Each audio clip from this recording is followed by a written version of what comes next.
maulan na tanghali po sa ating lahat. May bagyo po kami ngayon.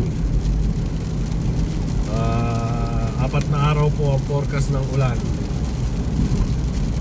After 1 month ng walang ulan, ayan, balik uli ang ulan. Halos parang buong January wala, ayan o, walang ulan. Mahigit 1 month, mga 6 weeks walang ulan. So ayan, balik uli. Good afternoon po. Bonjour. Mamamalengke po kami. Ulit. Kagagaling lang po na namalengke po kami kahapon. May nakita pong nanood po nung idol niya ang Diyosawa ko, si Kuya Kurt, kumakain ng puchero sa isang karinderya. Naglaway daw siya dun sa puchero. Hindi ko alam kung sa puchero kay Kuya Kurt naglaway. Gusto din daw niya ng puchero. Kaya ngayon po, ayun, mamamalengke kami at ipagluluto ko po ng puchero. Ganun ko po kamahal ang Diyosawa. Basta gusto niya, yun. Okay, sige, halika, mamalengke tayo. Bukas mamalengke tayo kasi kahapon po yun. Kagabi pala. Habang nanonood kami ng TV habang nakaupo sa tinatawag na love seat. Love seat.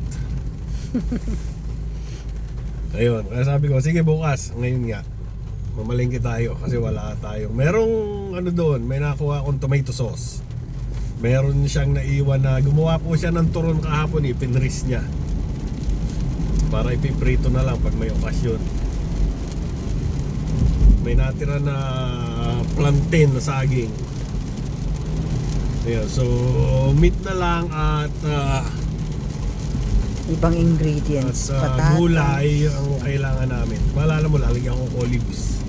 Parang masarap may olives. Yung Tsaka gusto ko nang may green sweetheart. Tapos bok choy. Ikaw bok man, choy, gusto mo repolyo or bok choy. Ba maraming bakit ang daming tao ngayon? may bagyo na't lahat. Marami pa rin Baka tao. nag-i-stock sila kasi nga 4 days na walang Kasi walang pasok mga bata so, nga pala.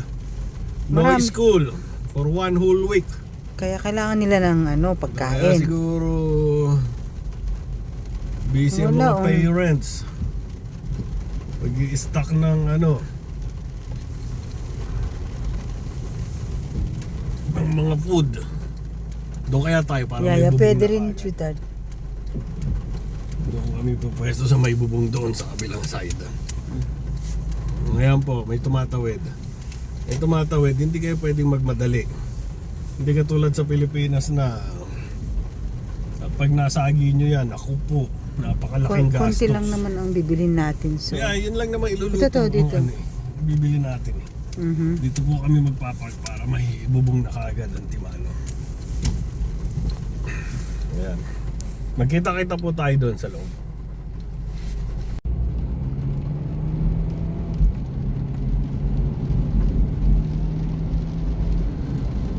Papauwi na po kami, nakapamalengke na kami. Hindi na po ako nakapag kodak sa loob ng napakarami pong tao.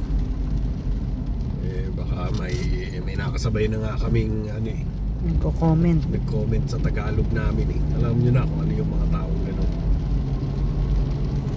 Kaya nag-decide na ako wag na lang mag-video at baka kasi maraming gano'n dito. Sabi nga ni Kuya Kurt, ibang-iba ang Pilipinas sa pagtanggap sa mga ganitong klaseng dito hindi basta-basta. Ngayon po, yun. Stop. Tigil siya, abante, hindi basta diretso ng diretso, pero parang hindi siya titigil kanina.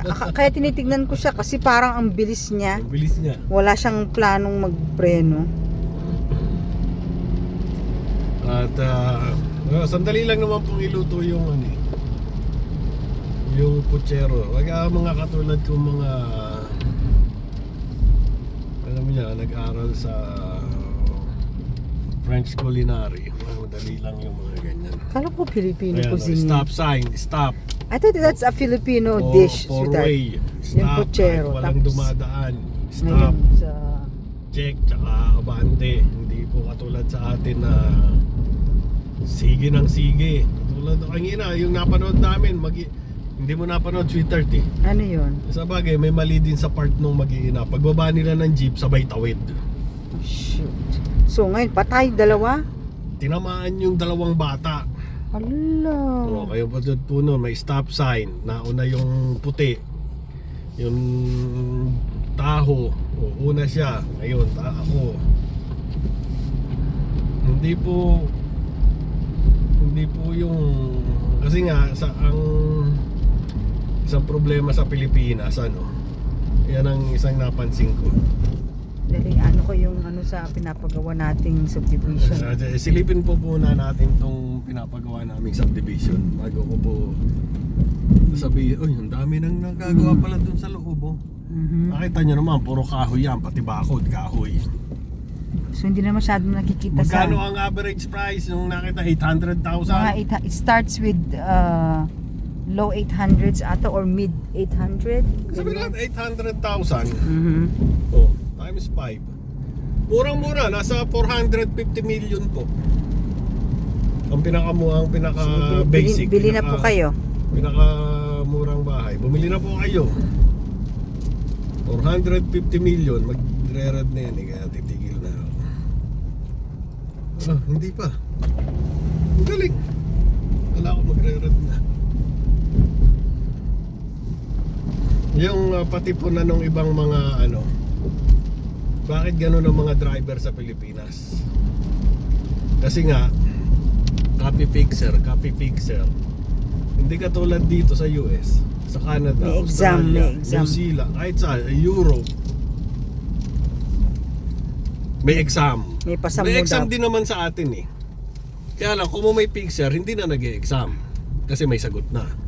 Mhm. Eh dito, sa ibang bansa, Canada, sa talagang magre-review ka bago ka kumuha ng exam. Kaya may matututunan ka at malalaman mo lahat ang mga batas sa pagdadrive, batas sa karsada, batas trapiko.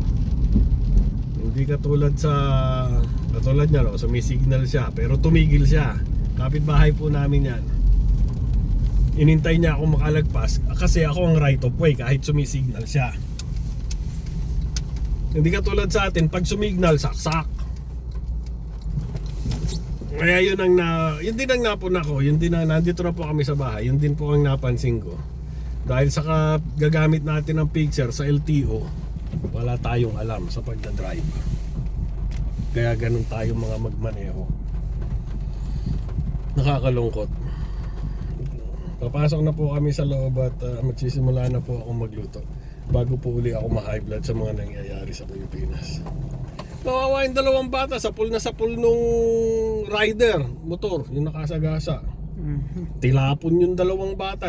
Mali din naman sila, pagbaba nila ng jeep, sabay tawid. Kasunod yung nanay. Hindi mo na sila tumabi, inintay maklear, tsaka tumawid. Yun naman ang isa pang sa atin. Yun naman rider, rat, tila 150 takbo eh.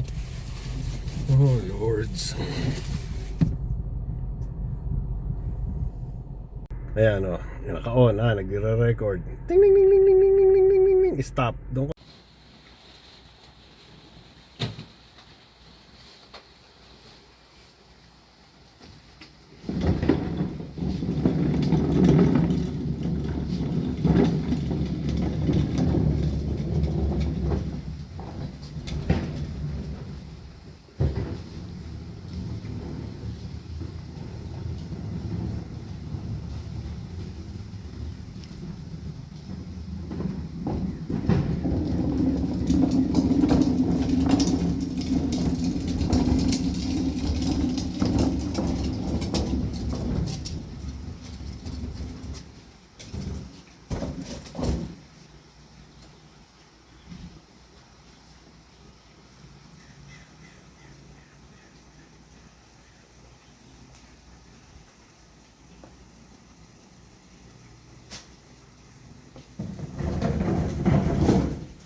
Ang lamig.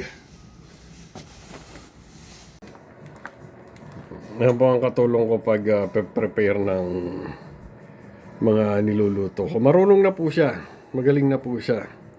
Yan, siya mga gumagawa niyan. Tapos doon naman ako sa kabilang side na to. Yan, at totot yung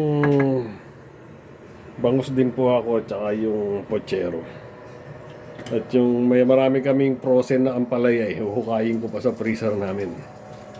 Yung mga na-harvest naming ampalaya, yun. Pinipris namin yung iba. Nagagamit ngayon, winter, nagagamit namin. Kanina po, yung mga garbage bin na yun, Monday, nakolekta na. Pati yung sa neighbor namin, pagka po yun ay umaalis, binibili niya sa akin yung bahay niya. Kaya ako naglalabas ng mga garbage niya. Yung teacher na, yung neighbor namin niya sa tapat na teacher. Okay, magsisimula na po ako at babalikan ko po kayo maya-maya. Unahin ko po muna yun. Tochong bangos. Hindi ko pa pala nahuhukay yung ampalaya. Tsaka ako po susunod yung aking kotsero. Ito po yung pinris namin na ampalaya. Ayan o. Hinarvest nung bago mag-fall. Ayan. Magagamit. May nagturo lang po sa amin na pwede palang i-freeze. O, magagamit yan. Gagamitin ko sa tinotsuan. Smart.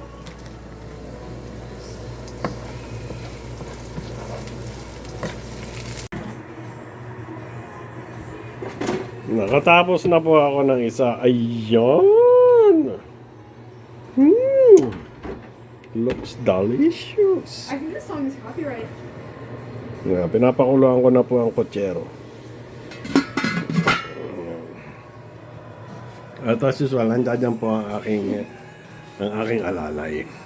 Walang katigil-tigil sa manga na kwento.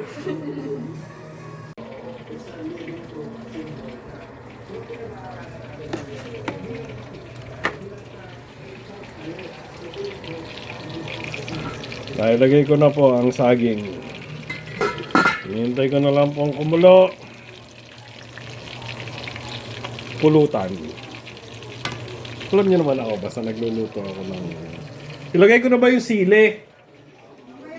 Mamaya pa. Okay. Ngayon na po, napaghain ko na po yung mag-ina ko. Thank you. Kakain na po kami. And as usual, ayan po ang aking...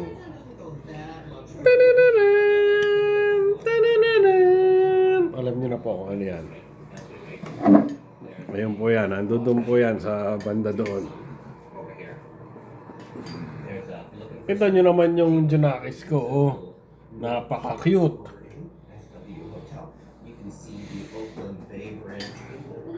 Maraming salamat po pagsama ninyo sa amin ngayong araw ng Lunes na ito maghapon. Lunes na maulan. Hanggang Thursday pa po ang forecast ng ulan namin. Huwag po tayong makakalimot magpasalamat sa ating mga biyayang natatanggap at ingatan po natin ang bawat isa at ang ating mga sarili. At nyo naman, sisindi ako ng ilaw. Yun. Apaw na lahat ng mga barrels ko.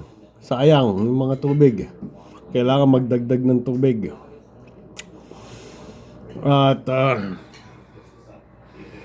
kakain na po yung mag-ina ko. Ayun. Ganun lang po ang gawa ko dito. Sabi ng asawa ko, parang gusto ko yung pochero, yung kinakain ni Kuya Kurt. Ayan, kaya pinagluto ko siya ng pochero. Ayun, no? Thank you. Mabuhay po tayong lahat.